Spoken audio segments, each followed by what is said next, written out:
안녕하세요. 저는 30대 후반 여성 사연자입니다.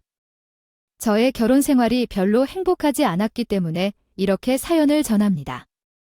결혼은 미친 짓이라고 말하는 사람들이 있었지만 실제로 이를 겪어보니 결혼이 얼마나 허무한 일인지 깨달았습니다. 결혼할 때 아무도 제가 이런 일을 겪을 줄은 상상하지 못했을 겁니다. 제가 남편에게 추구되었던 남편과 행복한 연애를 한 후 결혼을 결심했었습니다. 결혼 전까지 시어머니는 제를 딸처럼 대접해 주셨고 남편은 제를 아끼며 대해주는 사람이었습니다.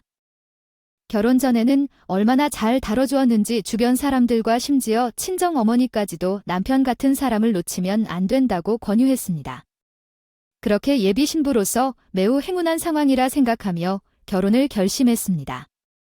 하지만 신혼여행을 다녀오자마자 그 두 사람의 태도가 완전히 바뀌었습니다. 사람이 어떻게 그렇게 변할 수 있는지 의아했고 남편은 엄마를 따르는 젖마보이가 되어버렸으며 시어머니는 저를 식물 취급하는 dak덕한 장모였어요. 사실상 사기 결혼과 같은 상황이었지만 이미 결혼식과 혼인신고를 마쳐버린 이후에는 돌이킬 수 없었습니다. 게다가 학과도 맞춰서 벗어날 길은 없었습니다. 만약 그럴 줄 알았다면 결혼 전에 합의했을 것은 아니었을 텐데 잘 챙겨주겠다는 시어머니의 말에 속아서 결혼 전에 받았던 대우가 어찌 그리 무서운 것이었는지 깨달았어요.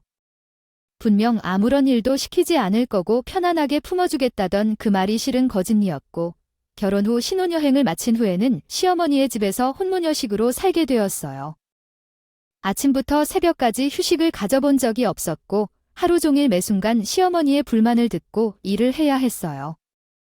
여자가 좋아하는 남편의 말로는 이불 빨래조차 한 적이 없다며 시집 오고 나서는 날마다 옥상에 이불을 펴야 하는 일이 되었습니다. 그러다가 정신이 나갈 것 같아서 세탁기에 넣을 수 없는 물건들을 욕조에 넣어서 손으로 빨 수밖에 없는 일이 반복되어 결국 나도 자리를 잡았습니다.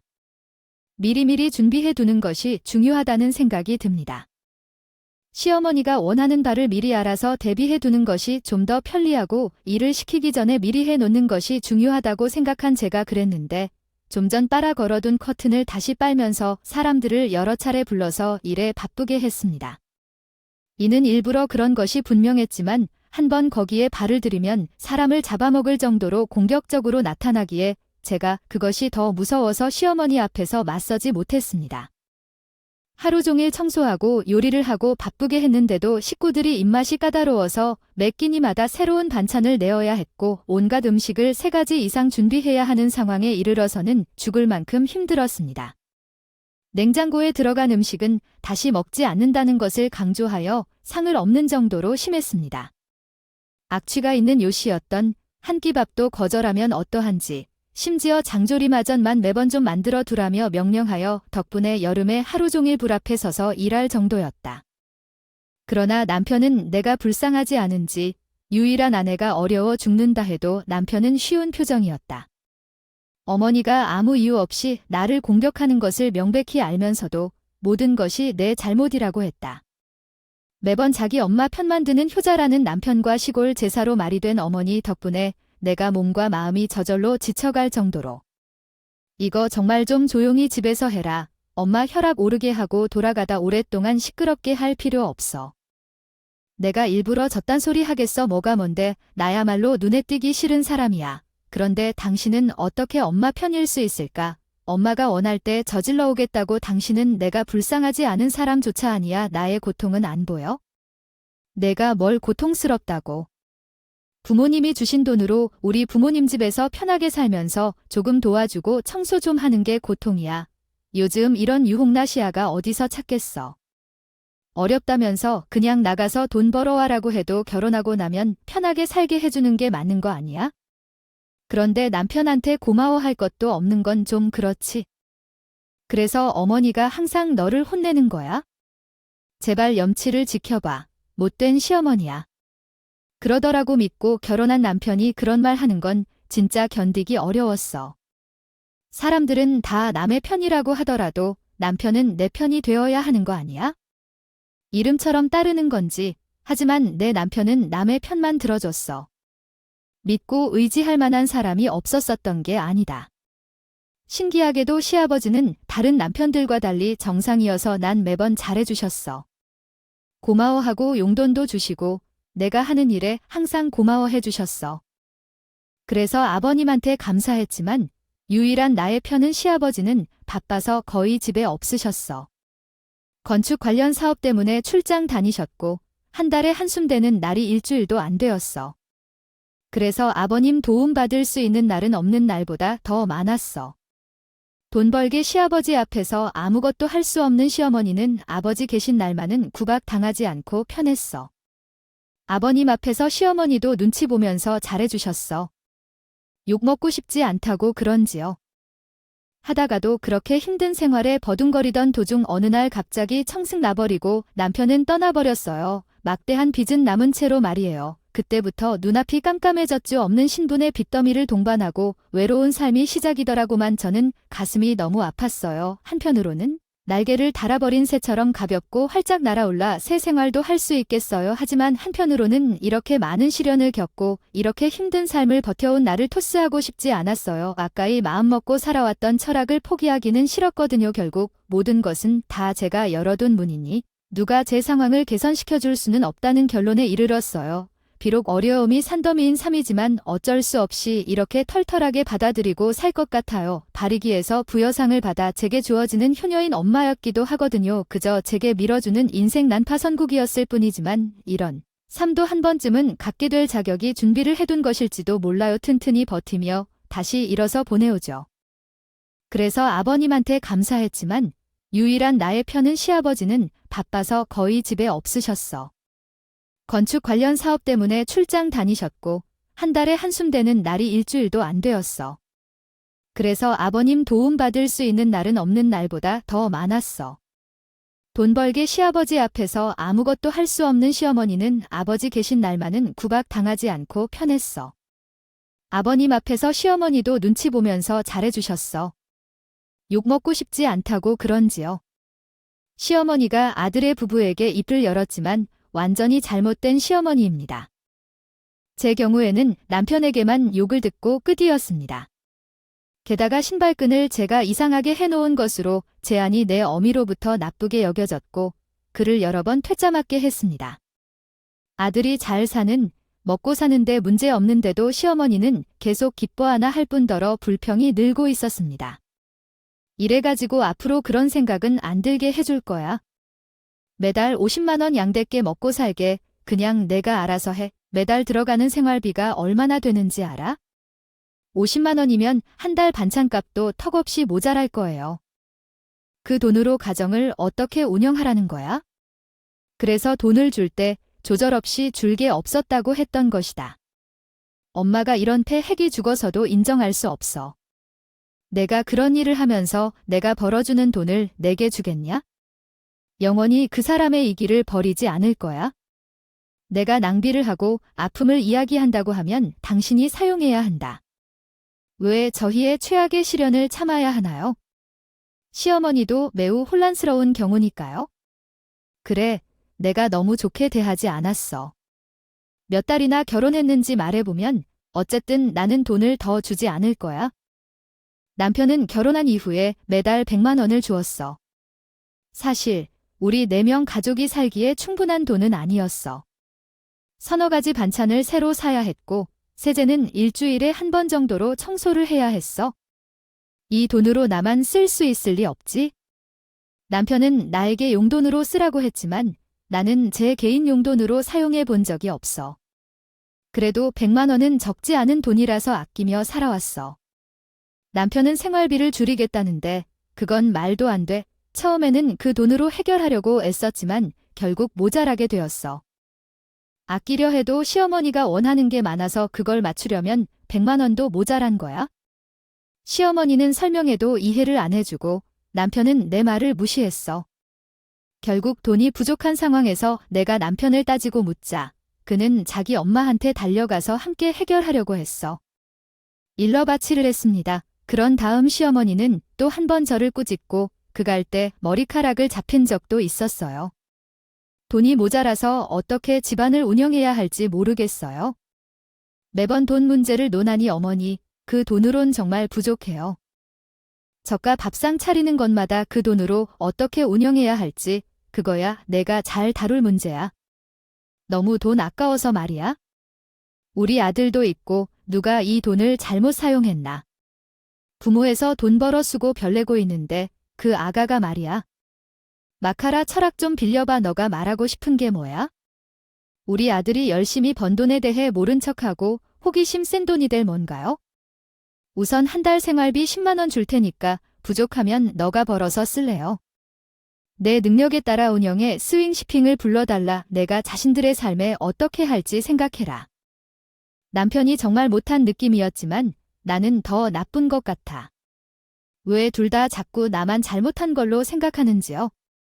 저는 그 집에 시집갈 것을 원치 않았어요. 그런 집에 그런 사람들이 있는지 몰랐어요. 만약 시집 온 것이 잘못이라면 그것도 잘못이지만 그렇다고 그 고생을 계속 견딜 자신이 없었어요.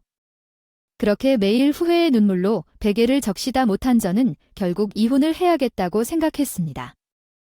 이혼을 하면 친정으로 돌아가야 할 테니 엄마에게 도움을 요청할 수밖에 없었어요. 엄마, 나 시집살이 너무 힘들어요. 어머니는 매번 나를 구박하고 남편은 어머니 편만 듣고 내가 열심히 해도 아무도 알아주는 사람이 없어요.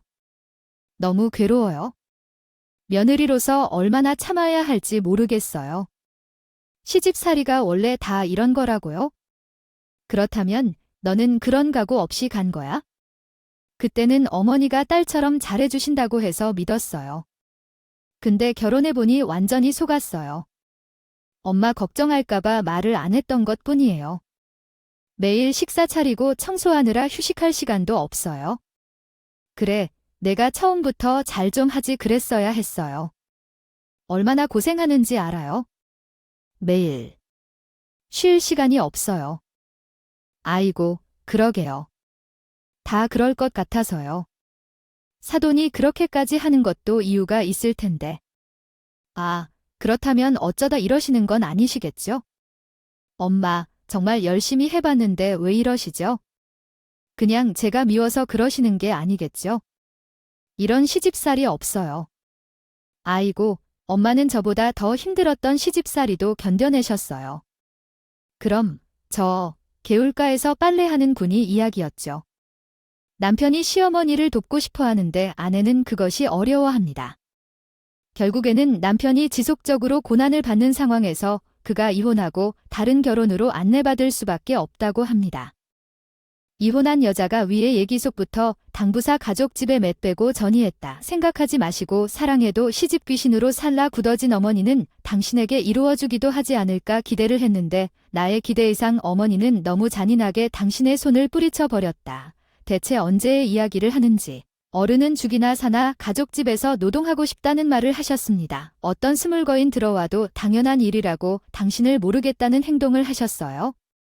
이혼하게 된다 해도 가족으로 받아줄 생각은 하지 마라고 결국 나는 언저리에 앉게 되나 겁먹었어도 이혼 결심 내리기 쉽지 않았습니다. 어떻게 가족 어머니까지 내 편아 아무도 아닌지 그때 정말 죽고 싶은 마음밖에 없었어요. 그럼에도 불구하고 어찌할 수가 없어요. 가족 어머니의 말대로 나의 선택이었고 속이건 자신이었는 것을 결국 그냥 금전 한 푼 없이 있어서 이혼도 못해서 그 절망에 어떻게든 버티게 생각해봤어요. 생활비도 몇 대 미주는 남편의 여전히 힘내게 하는 시무에 견뎠고 내가 무얼 해봐야 하겠다고 생각해서 아르바이트를 시작하게 되었어요. 어머니가 분명히 자기 입으로 필요하면 직접 벌어다 쓰라고 했으니 그대로 하기로 했다. 아이고, 그러게요. 다 그럴 것 같아서요. 사돈이 그렇게까지 하는 것도 이유가 있을 텐데. 아, 그렇다면 어쩌다 이러시는 건 아니시겠죠? 엄마, 정말 열심히 해봤는데 왜 이러시죠? 그냥 제가 미워서 그러시는 게 아니겠죠? 이런 시집살이 없어요. 아이고, 엄마는 저보다 더 힘들었던 시집살이도 견뎌내셨어요. 그럼, 개울가에서 빨래하는 군이 이야기였죠. 남편이 시어머니를 돕고 싶어 하는데 아내는 그것이 어려워합니다. 결국에는 남편이 지속적으로 고난을 받는 상황에서 그가 이혼하고 다른 결혼으로 안내받을 수밖에 없다고 합니다. 저도 외출하는 동안 시어머니를 떠나갈 수 있어서 일석이조였어요. 저는 아침에 밥상을 차리고 나가서 저녁까지 아르바이트를 하고 돌아와도 그래도 집안일은 모두 저희 책임이었어요. 남편이나 시어머니는 아무것도 안 했기 때문에 제가 일을 다녀오고 집안을 보살피면서 돈도 벌었지만 그로 인해 2배로 힘들었죠. 그럼에도 불구하고 남편도 시어머니도 도와주는 사람이 없어서 끈질긴 인내심으로 참았어요. 그래도 내가 돈을 벌어서 마음대로 쓸 수 있어서 편했던 기억이 있어요. 하지만 시모는 내가 일을 마저 못하게 막기 시작했어요. 뭐냐, 새로 산 거냐? 그냥 싸구려인데 하며 깡패질을 했어요. 이걸 내 앞에서 결말을 베겠다고 더 이상은 참지 못해서 밥값만 하고 돈을 안 건드렸는데 걱정하지 마세요 했지만 시모는 계속해서 귀여워진답니다. 앞으로 하루에 3시간 이상 외출할 때는 집을 비워놓는 건 못해. 3시간 넘어가면 집에 들어올 수 없게 할 거니까 조심해라며 경고했어요. 이런 상황에서 마주칠 때면 눈치를 살며야 했어요. 나는 자세히는 모르겠지만 내가 평온하게 살려고 노력해도 별 수가 없었나 봐요. 마침내 나는 위협적인 시모 덕분에 제대로 된 일도 못했고 주변에서 전단지를 돌리는 아르바이트와 가사 도우미로 일해야 했습니다. 결국에는 도둑질을 배우고 결혼 후에도 고용을 찾지 못하고 시댁에서 살아가면서 가사 일만 하다 보니 내가 할 수 있는 것은 남의 집 일밖에 없었어요. 이러한 상황이 너무나 안타깝고 마음이 아프지만 어떻게든 살아가려고 버티고 있었습니다. 그러던 중에 같은 건물에 살고 있는 이웃집에서 가사 도우미로 일하게 되었습니다. 바로 위층에 홀어머니를 두고 살고 있는 노처녀 아가씨가 있었어요. 건물이 같아서 자주 접촉하며 인사를 나누는 사이였는데 40대 초반이신 홀어머니가 바쁘게 생활하면서 집안 도우미를 찾는다는 소문을 듣고 나는 거리낌 없이 상황을 이야기하니 집안 청소만 주간 2번 정도 해준다면 된다고 했습니다. 그래서 위층에서 일하면서 왔다 갔다 하면서 살아가는데 이 모든 것을 시댁으로부터 비밀리에 하는 것이었고 시장을 나가거나 문화를 즐기러 다니는 척 했었습니다. 시무는 저를 괴롭히고 간섭하여 자리를 비울 수 없었던 상황에서 위층에 일을 해주는 기회가 찾아왔습니다. 하지만 이웃인 시모가 이 사실을 알게 된다면 불안했고 돈을 훔쳐갈지도 모르겠다는 걱정에 이 일을 시모에게 비밀로 하고 싶었습니다. 그래서 시모가 집을 비울 때마다 일을 하기로 했습니다. 그러던 중 시모가 자리를 비운 상황에서 일을 하려고 했는데 시모는 친구 모임에 나간다며 자리를 비우기로 했습니다. 그렇게 시무가 집을 나가자 위층에 일을 하러 올라가려고 했습니다. 나는 우리 계모와 친구들을 만나러 다녀올 거니까 내가 시킨 일을 다 해놓고 있어 라고 시모에게 말했습니다. 시모는 잘았어. 걱정 말고 다녀와 라고 말하며 나를 보내주었습니다. 그 순간 시모는 나의 기분이 좋다고 의심을 품었는데 나는 그냥 기분이 좋아서 그랬다고 했습니다. 시모는 내가 헛짓거리를 하는 것이 아닌지 의심했지만 나는 그냥 기분이 좋다고 말했습니다. 결국 시모는 저녁에 돌아오면 청소를 잘해놓으라고 다녀오기 전에 말해주며 나를 보내주었습니다. 네네, 어머님도 모임 잘 다녀오세요. 또 무슨 소란거리에 휘말려 시간을 보낼 필요 없을 거려.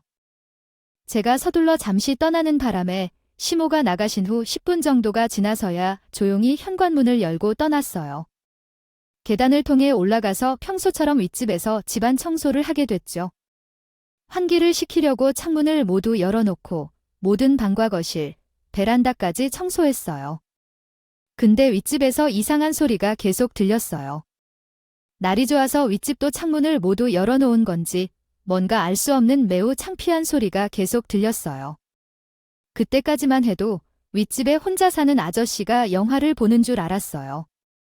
근데 그 소리가 뭔가 익숙하고 불편하더라고요. 이상한 일이지만 여자 목소리가 왠지 익숙했어요. 무슨 생각이 나기는 했지만 현실적이지 않다는 생각을 하며 계속 일을 했어요. 그때 살짝 열어둔 현관문 밖에서 누군가의 소리가 들렸어요. 밖에서 들리는 소리는 어디서 오는 걸까 궁금해서 밖을 확인해 보았는데 위층 쪽에서 나오는 소리였어요. 위층 아저씨의 손님을 구경하러 계단 쪽으로 나갔다 몰래 엿보려고 복도 위를 쳐다보고 있는데 그런데 정말 놀랍게도 거기에는 우리 어머니 얼굴이 떡하니 보이더군요. 그것도 다름 아닌 위층 아저씨와 말이에요. 60대 정도 된 그 아저씨 혼자 사시는 줄 알았는데 우리 어머니가 왜 거기 같이 있는 건지 처음에는 너무 당황해서 아무 생각도 하지 못했습니다. 그러나 대충 살펴보니 지금 이게 무슨 상황인지 예상이 가더라고요. 친구들 모임을 만나러 간다는 건 핑계고 그 아저씨와 미래를 즐기러 나간 건가 싶어 놀랐어요. 그렇게 위층 아저씨 품에 안겨있던 어머니는 옷을 거의 입지 않고 꼬락서니로 위층 아저씨와 별별 짓을 다 하고 있었습니다. 아무리 다니는 사람 하나 없다고 해도 대낮에 외부에서 뭘 하는 짓인지 지켜보는 나로서는 부끄럽다 못해 구역질이 날 정도였어요. 우리 집 어머니가 그런 행동을 하는 꼬락서니를 보게 될 거라고는 상상도 해본 적이 없었는데 제가 살다 별꼴을 다 보는구나 싶었어요. 외부에서 돈을 벌어다 주는 아버지를 두고 위층 남자와 바람을 피는 것도 믿기 어려웠어요. 환갑이 넘은 사람이 그런 행동을 하는 것이 어찌 그리 엉뚱한지 모르겠어요.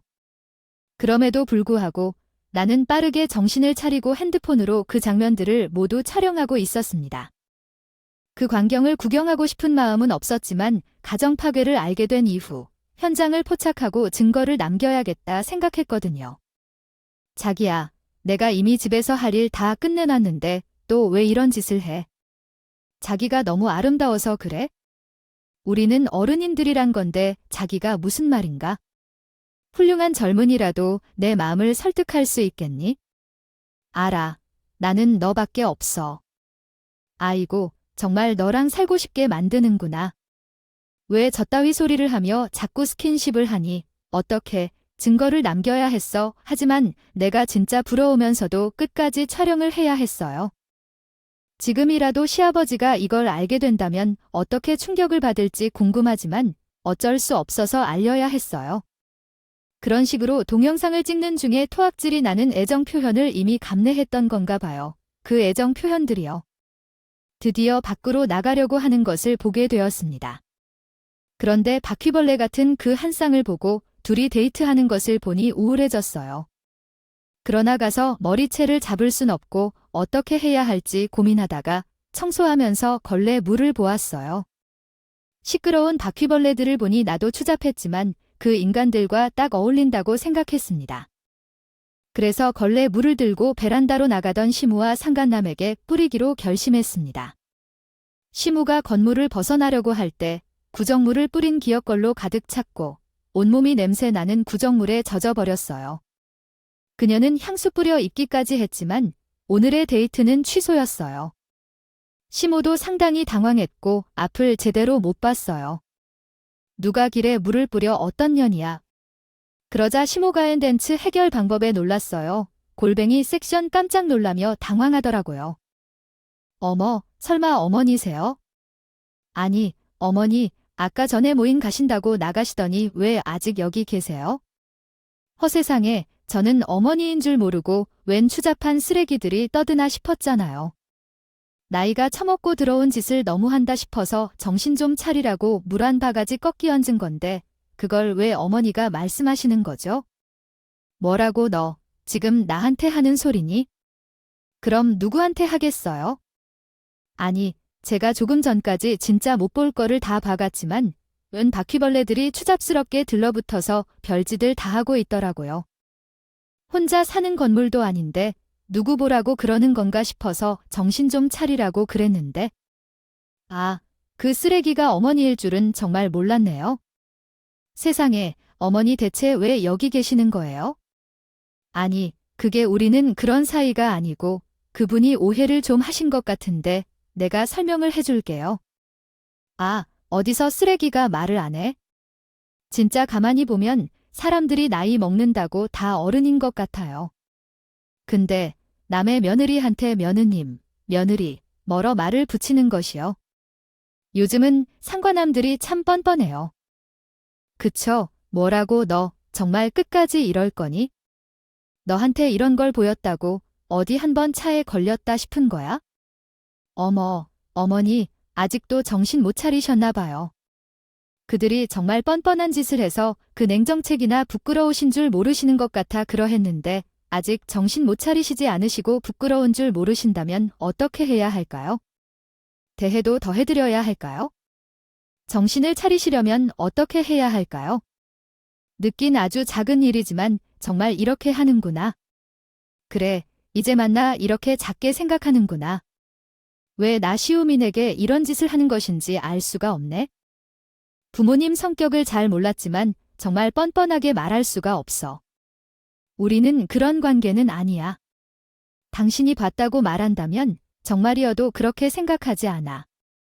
그래, 우리는 그런 사이 아니야. 애 그냥 이웃사촌 간 거고요. 젊은 사람은 잘 불쌍해서 그렇구나. 이런 게 아니야? 그런 건 아니야. 그들은 정말 뻔뻔하게 나오네. 나는 그것을 보고만 있었을까? 에이, 그녀는 바보가 아니야. 그것은 얼마나 세상이 어떤 지금 핸드폰 지폰 증거를 찍었는데 아버님이 보신다면 두 분을 당신은 뻥하게 생각하실까요? 나는 떼들에만 잘 알지명이 없네요. 그렇다면요. 현명한 아버지께서 판단하실 것 같아요. 둘 다 끝까지 진실을 인정하지 않으니 제가 어쩔 수 없어요. 계속해서 사실을 숨기려 하는 말과 행동을 보며 제가 핸드폰 동영상으로 협박해야만 했어요. 제가 두 눈으로 직접 본 것을 왜 계속 거짓말을 하는지 이해할 수 없지만 그냥 솔직히 인정하지 않으려고 했어요. 그래서 아버지께 협박을 하지 않을 수 없었죠. 그랬더니 아버지한테 들키기 싫은 모양이라 겁을 먹고는 결국 제대로 얘기해 보려는 모습이 보이더라고요. 혜미야, 아직 말하지 마세요. 그래, 다 내 잘못이야. 그 사람과 나 사이가 그렇게 하다면 제발 그 핸드폰 내려놓고 다 설명해 주세요. 네, 그러면 일단 설명해 보세요.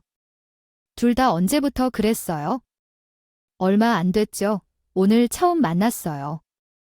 아, 이건 정말 안 되겠네요. 계속 거짓말하시면 제가 들을 수 없어요. 제가 마지막 기회를 주는데 진실로 이야기해 주실 건가요? 아, 알겠어요. 만난 지 얼마 안 됐어요. 이분은 여기에 반년 정도 살고 계셨어요. 제가 건물 관리하다가 알게 된 사이예요. 그래서 그 정도 만났어요. 사이가 티도 안 나간 채로 잘 어우러졌다. 그 전에 어머니가 만날 때마다 여기 아래집에 의도적으로 새로운 것을 놓지 않았다. 이것이 합리적인 의심인 듯 싶었다. 사실 나는 그냥 궁금해했던 것일 뿐이었다. 그렇다고 내 말이 맞았는지 원래 서로 알고 지낸 사이가 아니었는지 물어본 나에게 어머니의 얼굴은 벌써부터 붉어졌고 말이 막히기 시작했다. 아이고, 너 어떻게 알았어? 설마 너가 전부터 다 알고 있던 거야? 세상에, 어머니 정말이었어. 나는 그냥 한번 가보려 했을 뿐인데 호기심이 정말 클 줄 몰랐다. 아버지를 두고 바람을 피워도 괜찮을 거라고 생각해요. 아버지께서 알게 되면 어떻게 하실 걸까요? 아, 미쳤어, 미쳤어. 설마 이럴 줄은 상상도 못했어. 당황한 시무보다는 오히려 내가 더 당혹해했다. 정신이 나간 여진으로 인해 어디 정말 무서운 줄도 모르고 저런 짓을 할까? 시모는 등잔 밑이 어둡다고 생각했던지 자기 애인을 아버지의 건물로 불렀다. 그리고 그렇게 매번 비슷한 건물에 숨어 가족들에게 들키지 않고 미래를 즐기고 있었다. 그러니까 매번 만난다는 거였고 나가고 들어오는 거 모두를 알고 감시하는 어디 있는 시모가 궁금해졌다.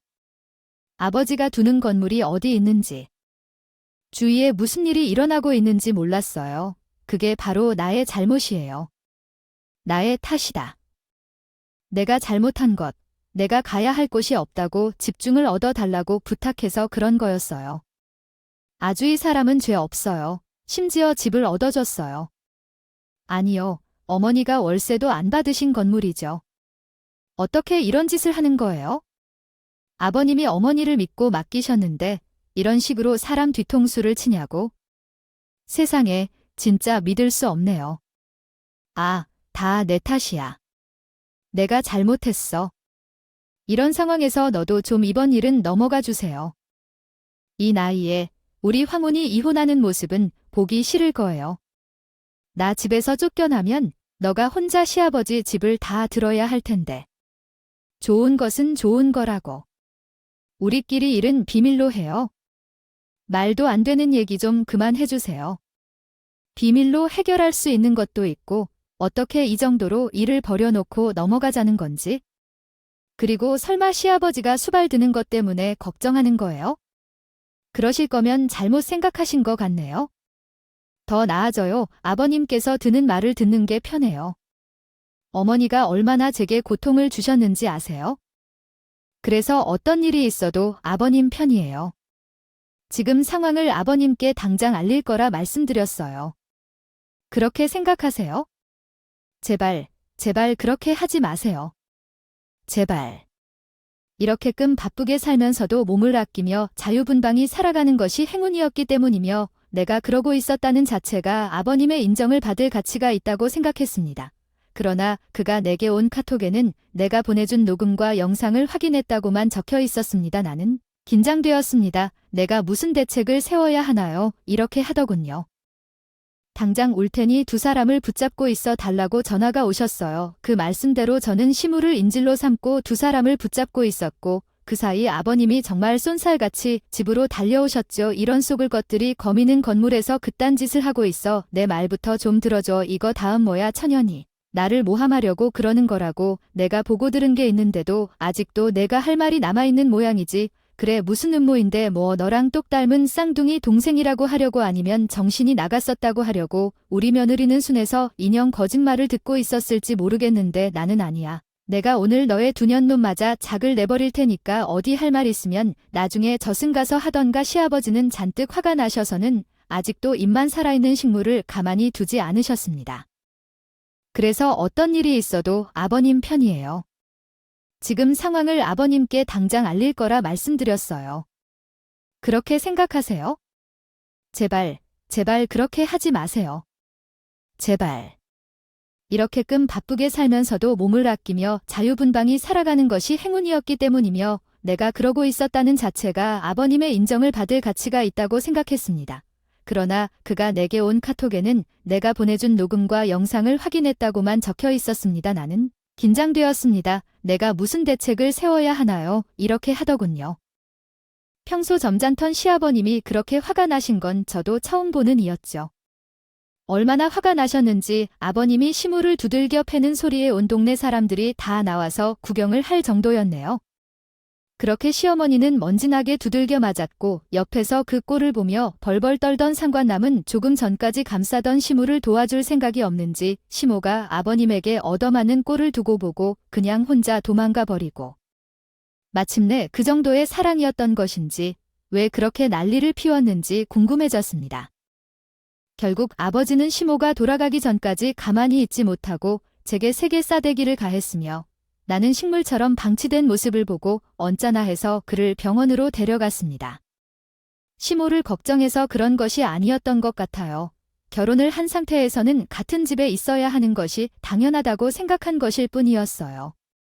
어차피 내가 힘들어도 남의 부인 간병에 뛰어드는 것은 정말 싫었거든요. 결국 시모는 병원에 입원하게 되었고 퇴근 후에야 그 사실을 알게 된 남편은 모든 것이 내 잘못이라고 날뛰며 호들갑을 떨었습니다. 자기 엄마가 바람을 피웠다고 하는데 그걸 아버지에게 바로 말했다는 제 까닭인가 보다. 그런 말이 나왔어요. 그런데도 그걸 아버지에게 말한다는 건 진짜 엉뚱하다고 생각했죠. 가족끼리 허물도 좀 덮어주고 하는 것이지 어머니가 바람을 피웠으면 거기서 거기로 감성적인 문제를 만들어버렸다 해도 그걸 내가 바로 잡아야 한다는 것은 아니었어요. 어머니가 잘못한 일이라고 해도 나도 나쁜 일에 연루된 것일 뿐이고 아빠는 남의 말에 굽히면 안 된다고 생각했어요. 지지부진한 관계에서 살아서 용서하는 거지. 부모님은 아름다운 신상이니까요. 마침내 그리고 결혼 후에 먹은 사건이 얼마나 좋지 않은 일인지 생각했어요. 나는 영원히 집안에서 아무런 도움이 되지 못했고 그것을 타인에게 따지거나 잘못이 아니라 생각한다면 그것은 극과 극의 길로 향할지도 모릅니다. 그런 말씀이십니다. 우리 엄마가 잘못한 것이라면 너 때문이라고 말하는 거야? 어떻게 그렇게 알겠니? 팔을 안으로 굽힌다고 해도 어떻게 자기 아버지를 두고 바람부는 어머니를 옹호할 수 있겠니? 그 어머니의 자식이라고는 하지만 정말 대단히 호구스러웠다. 그런데 왜 아무도 아버님을 생각하지 않는 건지? 나는 집안의 희생만 한 아버님이 너무 불쌍했어. 지금까지 아버님 덕분에 잘 먹고 잘 살았지만 지금 와서 남편이 똥같아. 나도 지금까지는 참아보려고 했지만 이제는 이렇게 엉망인 사람들과 가족으로 살고 싶지 않아졌어. 그래서 나는 지금까지 겪었던 일을 아버님께 다 말했어. 아버님 없는 사이에 두 모녀가 무슨 짓을 했는지, 내가 얼마나 힘들게 살았는지, 불행한 결혼 생활을 다 이야기했어. 친정 어머니조차 들어주지 않았던 이야기를 아버님께 얘기하려니 어려웠지만 그래도 아버님이 내 마음을 알아주실 거라고 생각했어. 그래서 용기를 내어 아버님께 다 말했더니 아버님은 깜짝 놀랐고 그래서 남편에게 달려가셔서 두 모녀를 성한 상태로 만들어 놓으셨어. 덕분에 두 모녀는 이제 같은 병실에 있게 됐어. 입원하고 있던 동안 남편과 이혼을 하게 되었습니다. 남편이 이혼을 하기 싫다며 억지를 부리다가 아버지가 협박하여 이혼 서류에 도장을 찍어주셨습니다. 마침내 지루한 시집살이에서 벗어나 행복했습니다. 그런데 놀랍게도 아버지가 이혼 선물을 주셨습니다. 너무 바빠서 내게 신경을 못 썼다. 너가 많이 힘들었을 걸 알게 되어 미안하구나. 이 건물은 내 것이라 꼭 받으면 좋겠다. 세금 문제까지 내가 처리할 테니까 라고 말씀하셨습니다. 아버지 덕분에 이혼이 원활히 처리되었고 아버지의 배려에 감동하며 선물을 받았습니다. 위자료로 받은 건물을 통해 혼자서도 잘 살 수 있다는 이야기를 들려주고 싶습니다. 그렇게 되었습니다. 그 이후에는 심오한 남편의 소식도 종종 들을 수 있었어요. 퇴원한 후 곧바로 이혼 소송을 당한 시모는 결국 돈 한 푼도 받지 못하고 이혼을 하게 되었고 엄마를 돌보던 효자 아들도 아버지에게 아무런 것도 받지 못하고 집에서 쫓겨나게 되었다고 해요. 그래서 곳곳을 찾지 못하는 심오한 남편이 5평짜리 오피스텔에 붙어 살며 거지처럼 살고 있다는 얘기를 듣게 되었습니다. 이 동안 아버지의 은혜로 편안히 살았던 사람들이었다. 아버지가 없으면 둘 다 쩔쩔매어야만 했네요. 그러나 아버지를 뒤쫓아버린 이유에 대해 우리는 알 수 없지만 아마 앞으로도 계속 힘들게 살아야 할 것 같습니다. 시집살이를 하는 동안 눈물을 흘리며 밤을 새웠을 때에도 저의 상황이 이렇게 변해갈 줄은 몰랐습니다. 하지만 이런 상황을 보면 결국 마음을 깊게 풀어야 행운이 돌아온다는 말이 맞는 것 같기도 합니다. 따라서 여러분도 모두 좋은 마음가짐으로 힘들어도 항상 이겨내길 바랍니다. 제가 언젠가 여러분에게도 기적적인 행운이 찾아올 것을 기대하며 이야기는 여기서 마치도록 하겠습니다. 감사합니다.